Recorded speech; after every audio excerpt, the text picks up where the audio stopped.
Bismillahirrahmanirrahim. Qala al-musannifu qada'u man zala aqluhu bi ighma'in wa nahwihi.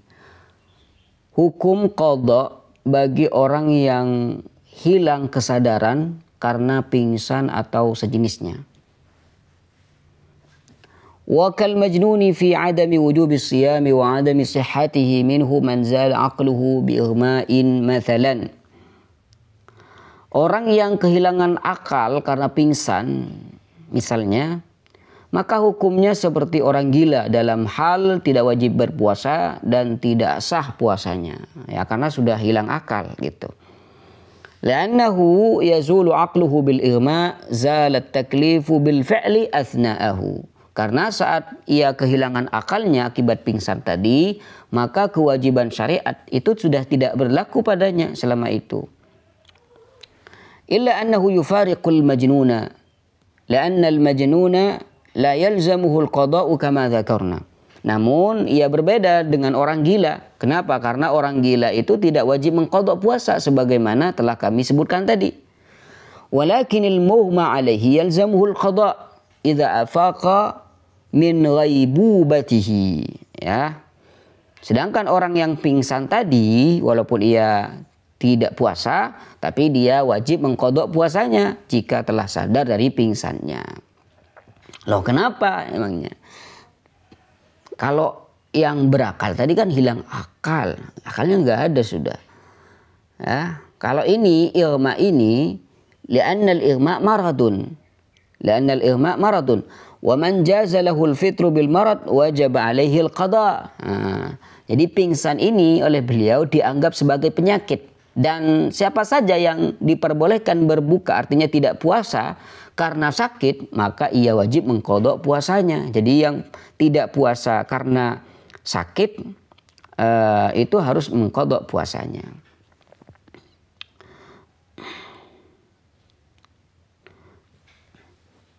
Qala Allah Ta'ala faman kana minkum maridan aw ala safarin fa'iddatum min ayyamin ukhar.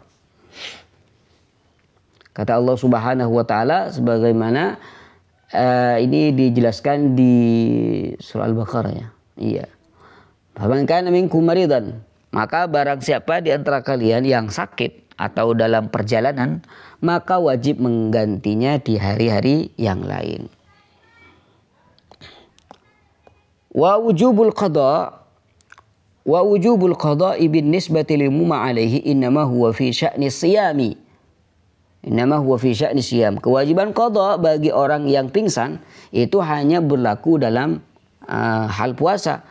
Wa amma sholatu fala yajibu alaihi qada'uha. Adapun untuk salat itu sendiri ia tidak wajib mengqada'nya. Kenapa? Wa dzalika li'anna sholata tatakarraru fayashukku 'ala shaimi qada'uha.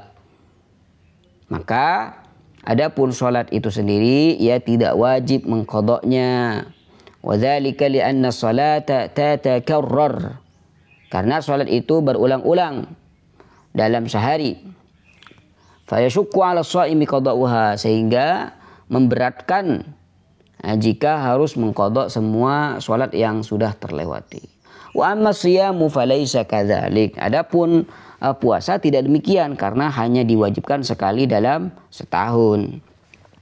Wa nadhiru hadza fi at-ta'lili al-farqu baina qada'il haidhi wan nufasa as-siyamu wa 'adamu qada'ihima lis-shalah.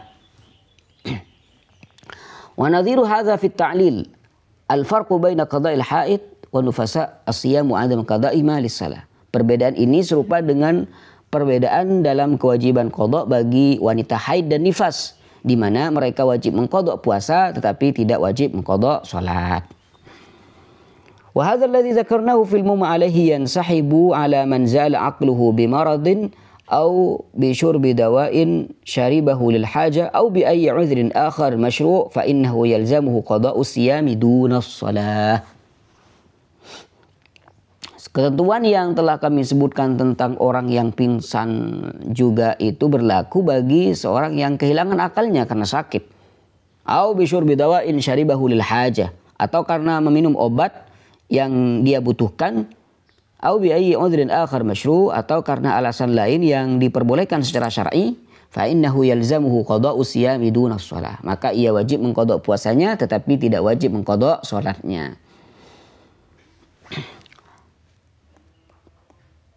Wa amma man zala aqluhu bi muharramin ka syurbil khamri mathalan fa innahu yalzamuhu qada'u shalah kama yalzamuhu qada'u siyam. Tapi beda kalau misalkan orang itu melakukan keharaman sehingga menyebabkan hilangnya akal karena sesuatu yang haram seperti minum khamar misalnya. Fa innahu yalzamuhu qada'u siyam. Maka ia wajib mengqada' salat seperti halnya ia juga wajib mengqada' puasanya. Ma'a itsmihi bi tarkil ibadati wa ikhrajiha an waqtiha al-muhaddad laha syar'an. Disertai dengan dosa, ya, dia minum khamar saat bulan puasa, maka ia wajib mengganti sholatnya, puasanya, disertai dengan dosa, ya, karena telah meninggalkan ibadah dan mengeluarkan dari waktu yang telah ditentukan secara syar'i. Li ta'addihi bi zawali aqlihi birtikabi ma naha asy-syari'u anhu, ya, karena ia telah melampaui batas dengan menghilangkan akalnya melalui perbuatan yang telah dilarang oleh syariat. Subhanallah, subhanallah. Thumma qala al-musannifu siyamu ashabil a'dzari wa qada'uhum. Puasanya orang-orang yang memiliki uzur dan qada' untuk mereka. Siyamul haidhi wan nufasa, puasa wanita haid dan nifas.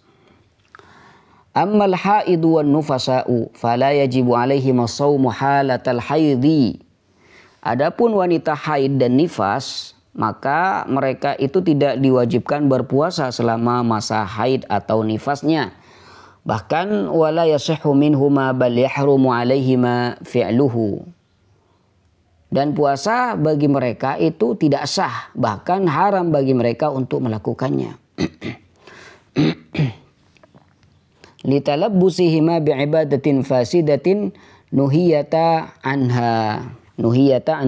Karena mereka sedang melakukan ibadah yang tidak sah dan telah dilarang untuk mengerjakannya. Kenapa? Lifuqdani syartiha syar'i wa huwa at-taharatu 'anil haidhi wan nifas, karena kehilangan syarat sahnya puasa yaitu bersuci dari haid dan nifas. Illa annahuma in amsakata 'anit ta'ami wasyarabi la biniyati shaum. Ada orang lagi haid, perempuan lagi haid atau nifas tapi dia tidak makan. Dia tidak makan bukan karena untuk puasa, cuma karena menjaga kehormatan bulan puasa misalkan, atau gak enak dengan keluarga, makan sendirian kan gitu. Illa annahuma in amsakata 'anil ta'ami wasyarab la biniyati shaum, kecuali kalau misalkan mereka menahan diri dari makan dan minum bukan dengan niat puasa, ya, terus kenapa dia gak makan gak minum? Wa innama mura'atan li syu'uri shaimi ma'ahuma fil bait. Ya. Dia lakukan itu semua karena menghormati perasaan orang yang berpuasa di rumah itu, atau karena auli ba'itsin akhar ghairil ibadah fa innahu la itsma 'alaihima. Atau dengan alasan lain yang bukan ibadah, maka hal itu tidak berdosa baginya. Ya, karena menahannya tadi bukan dengan niat puasa. Wa innamal itsmu idza amsakata bi niyyatis shiyam. Namun dosa itu terjadi diperoleh jika mereka menahan diri dari makan dan minum dengan niat puasa. Wa ma dzakarnahu min 'adami wujubi shiyami 'alaihima wa 'adami sihhatihi minhuma innama huwa amrun tsabitun bil ijma'i. Ya, amrun sabitun bil ijma. Ketentuan yang telah kami sebutkan tentang tidak wajibnya puasa bagi mereka, bagi perempuan haid dan nifas, itu sudah ditetapkan oleh ijma atau kesepakatan para ulama. Ya, jadi di sini tidak ada ikhtilaf ulama mengenai masalah ini. Wa ma yadhkuruhu ba'dul fuqaha'i wal usuliyyin min wujubi siyami alaihima falaysa al-muradu minhu annahu yajibu alaihima an tasuma halatal haidi fahadha lam yaqul bihi ahadun. Nah, tapi ulama-ulama usul fikih dan ulama fikih itu mengatakan bahwasanya puasa itu wajib bagi wanita haid dan nifas. Oh, maksud mereka bukan seperti itu. Falaisal muradu minhu annahu yajibu alaihima an tasuma halatal haid. Bukan berarti bahwa mereka itu wajib berpuasa saat sedang haid. Kenapa? Hadza lam yakul bihi ahadun. Ini tidak satupun orang yang mengatakan demikian. Ya. Wa innama, terus apa maksud mereka mengatakan wajib? Wa innama muraduhum anna siyama kana wajiban alaihima kabaqiyatil mukallafin. Akan tetapi maksud mereka adalah bahwa puasa itu pada dasarnya memang wajib atas mereka, sebagaimana wajib bagi mukallaf lainnya. Illa annahuma muni'ata minhu liqiyamil uzril mani' min dzalika wa huwal haid wan nifas. Namun mereka itu terhalang untuk melaksanakannya karena ada uzur yang menghalangi mereka, yaitu haid dan nifas. Jadi pada dasarnya wajib. Walidzalika wajaba alaihima qada'uhu. Sebab karena itu semua mereka diwajibkan untuk mengqadha puasanya. Falau lam yakun wajiban alaihima fi'luhu lama wajaba alaihima qada'uhu. Sebab jika puasa itu tidak wajib atas mereka sejak awal, maka mereka juga tidak akan diwajibkan untuk mengqadhanya. Nah, kenapa perempuan haid dan nifas ini tetap wajib mengqadhanya? Karena menunjukkan bahwasanya dari awal dasarnya memang sudah wajib gitu. Idz annal qada'a indahum tabi'un lil ada. Karena dalam pandangan mereka qadha itu mengikuti hukum pelaksanaan ibadah aslinya. Kalau pelaksanaannya wajib, maka qadhanya wajib. Fal aslu wujubul adai fa in ta'adzara wajabal qada'u istidrakan. Hukum asalnya adalah kewajiban melaksanakan ibadah puasa, namun jika terhalang maka wajib menggantinya atau mengqadanya sebagai bentuk penyempurnaan kewajiban tersebut. Walladzi dhahaba ilaihi jumhurul fuqaha'i wal usuliyyin anna siyama lam yajib alaihi ma aslan. Mayoritas ulama fikih dan ulama usul berpendapat bahwa puasa pada dasarnya tidak wajib atas wanita haid dan nifas sejak awal. Terus kenapa dia harus mengqadha atau mengganti kalau memang tidak wajib?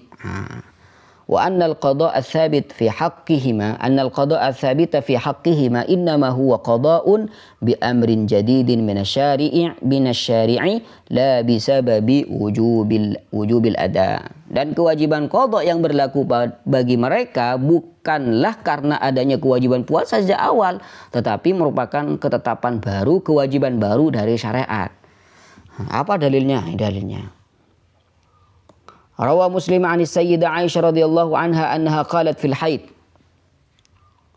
Dalam hadis riwayat Imam Muslim, Sayyidah Aisyah radhiyallahu taala anha berkata tentang wanita haid, kunna nu'maru bi qada'is shaumi wa la nu'maru bi qada'is shalah.